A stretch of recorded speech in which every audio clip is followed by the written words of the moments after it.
मैं समय हूँ। मैंने साम्राज्यों को उठते और मिटते देखा। मैंने विचारधाराओं को जन्म लेते और सभ्यताओं को खंड खंड होते देखा।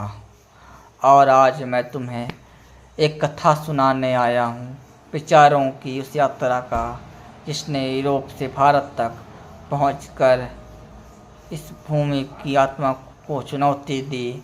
यह कल्चरल मार्क्सवाद की यात्रा की कहानी सुनाने आया हूँ। औद्योगिक क्रांति के बाद जब यूरोप में पूंजीवाद फूटा तो साथ में ही असमानता भी बढ़ी। मैं साक्षी हूँ उस समय के असंतोष का। कार्ल मार्क्स और फ्रेडरिक एंगेल्स ने यह उद्घोष किया, समाज की नींव अर्थव्यवस्था है। यदि उत्पादन के साधनों का नियंत्रण बदल दिया जाए तो पूरी व्यवस्था ढह जाएगी और एक नए युग जन्म लेगा। उन्होंने वर्ग विहीन, राज्य विहीन समाज का स्वप्न दिखाया, परंतु मैं जानता था वह स्वप्न केवल खूनी क्रांतियों और अधिनायकवाद की ओर ले जाएगा। रूस के बोल्शेविक क्रांति ने इस विचार को धरातल पर उतारा। सोवियत संघ, चीन और अनेक देशों ने साम्यवाद को अपनाया, परंतु परिणाम क्या निकला? राजनीतिक दमन, स्वतंत्रता का गला घोटना, आर्थिक असफलता। मार्क्सवादियों ने तब समझा कि केवल आर्थिक क्रांति पर्याप्त नहीं, समाज की आत्मा, उसकी संस्कृति, उसके मूल्यों को तोड़े बिना स्थायी विजय असंभव है। यही जन्म हुआ कल्चरल मार्क्सवाद का। मैंने देखा फ्रैंकफर्ट स्कूल के चिंतक ग्राम्शी, मार्क्यूज, होर्खाइमर, अडानो ने यह निष्कर्ष निकाला कि समाज को जीतना है तो चर्च, परिवार, राष्ट्र, धर्म को तोड़ना होगा। परंपरा की रक्षा करने वाली संस्थाएं असली दुर्ग हैं और इन्हें ध्वस्त करने का सबसे कारागार शस्त्र है संस्कृति। इसलिए उन्होंने एक धीमा युद्ध छेड़ा। न संगीत में हिंडोला रहा, न साहित्य में पवित्रता, न शिक्षा में राष्ट्र की आत्मा, न मीडिया में सत्य। सब कुछ रंगा गया एक षड्यंत्रकारी विचारधारा से। यह युद्ध अचानक नहीं था, यह पीढ़ियों तक चलने वाला संस्कृति युद्ध था। नारे उठे, नारीवाद, लैंगिक स्वतंत्रता, बहुसंस्कृतिवाद, माई बॉडी माई चॉइस, संस्कृति शुद्धता ने यह सब सुनने में प्रगतिशील लगे, पर भीतर से परिवार, धर्म, राष्ट्रीय पहचान को खोखला करने लगे। अमेरिका और यूरोप में यह विचार गहराया। मैंने देखा विश्वविद्यालयों में क्रिटिकल रेस थ्योरी और जेंडर स्टडी पनप रही थी। फिल्म, संगीत और मीडिया इन्हें समान जीवन का हिस्सा दिखाने लगे। लोगों को भ्रम हुआ कि यह स्वाभाविक है, पर वास्तव में यह एक योजनाबद्ध वैचारिक आक्रमण था।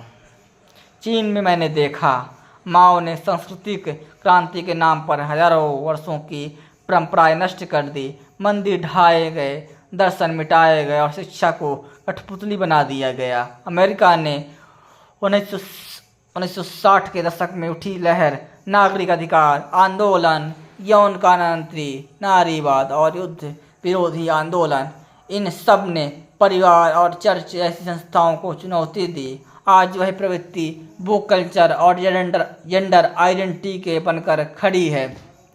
यूरोप में बहुसंस्कृतिवाद का जाल फैलाया गया, राष्ट्रों की आत्मा को अपराध बोध में डुबो दिया गया।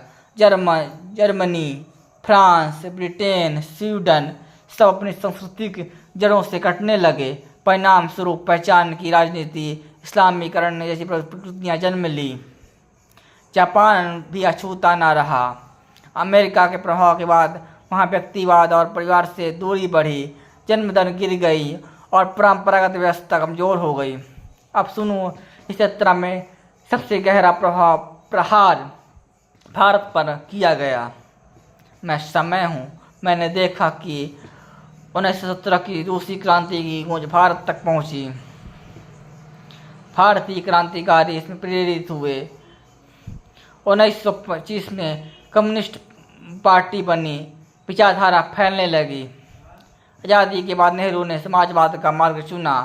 भारतीय अस्मिता के स्थान पर पश्चिमी ढांचे को अपनाया गया।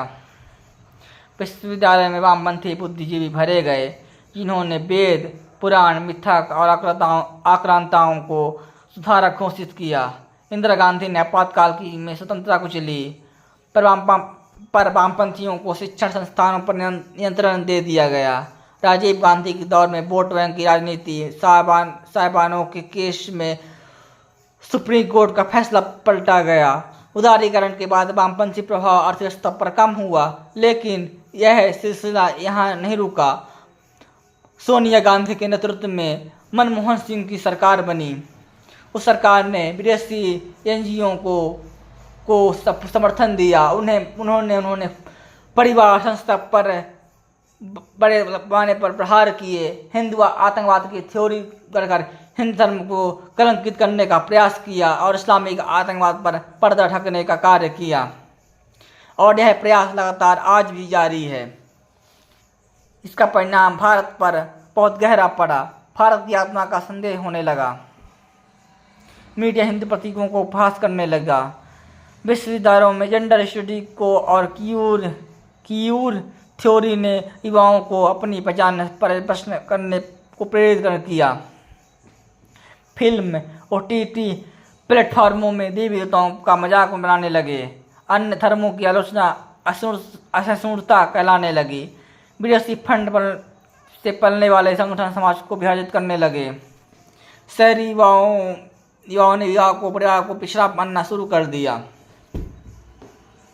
मैं समय हूँ, मैं साक्षी हूँ, सब योजनाबद्ध था।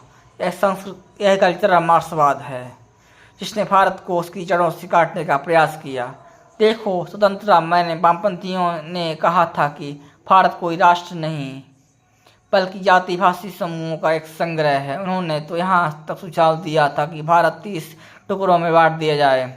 नक्सलवाद, माओवादी हिंसा, बड़े पैमाने पर उद्योगों को नष्ट करने का प्रयास, और बंगाल, कानपुर, बिहार में बड़े पैमाने पर वामपंथियों ने उद्योगों को बंद करवा दिया। 200 नागरिकों की हत्या की, सैनिकों का बलिदान हुआ, और सब यह वामपंथी विचारधारा की सबसे विकृत और देन है, जो भारतीय समाज ने इस घाव को झेला। मैं देखता हूँ शिक्षा में वामपंथी वर्चस्व ने इतिहास को विकृत किया। मीडिया ने राष्ट्रवाद को कट्टरता कहा और आतंकवाद को वैध ठहराया। धर्म पर प्रहार कर ब्राह्मणवादी प्रत्यसत्ता का षड्यंत्र बताने का प्रयास किया गया। परिवार व्यवस्था को नारीवाद और LGBT आंदोलन से चुनौती दी गई। अर्थव्यवस्था को समाजवादी नीतियों से दुर्बल बनाया गया, और राजनीति में अर्बन नक्सल के रूप में यह विचारधारा आज भी जीवित है। इसका परिणाम क्या हुआ? हिंदू समाज जातिवाद और विभाजन में उलझा। धर्म को रूढ़िवादी कहकर उपहास किया गया, इससे नास्तिकता बढ़ी। समाज का नैतिक पतन हुआ। राष्ट्रवाद और सेना के प्रति नकारात्मक विमर्श गढ़े गए। युवाओं और महिलाओं पर अपनी परंपराओं से विमुख होकर पश्चात मार्ग पर चलने लगे। मैं सत्य हूँ और मैं चेतावनी देता हूँ, यदि अवैचारिक प्रदूषण को रोका नहीं गया तो भारत अपनी आत्मा को खो देगा। सिर्फ अर्थव्यवस्था नहीं बल्कि संस्कृति शक्ति अनिवार्य है, क्योंकि यह भूमि की असली शक्ति यही है, धर्म है, भारत की आत्मा है। हे भारत, तेरी अस्मिता पर, तेरे धर्म पर, तेरे परिवार और तेरे सनातन मूल्यों में है। यदि तुझे बचाना है तो शिक्षा, मीडिया, संस्कृति में पुनर्जागरण लाना होगा। यह केवल एक संघर्ष नहीं, यह तेरे अस्तित्व की लड़ाई है। मैं समय हूँ, मैं साक्षी रहूँगा। क्या भारत अपनी जड़ों से शक्ति पाकर विजयी होता है या इस वैचारिक आक्रमण से स्वयं को खो बैठता है?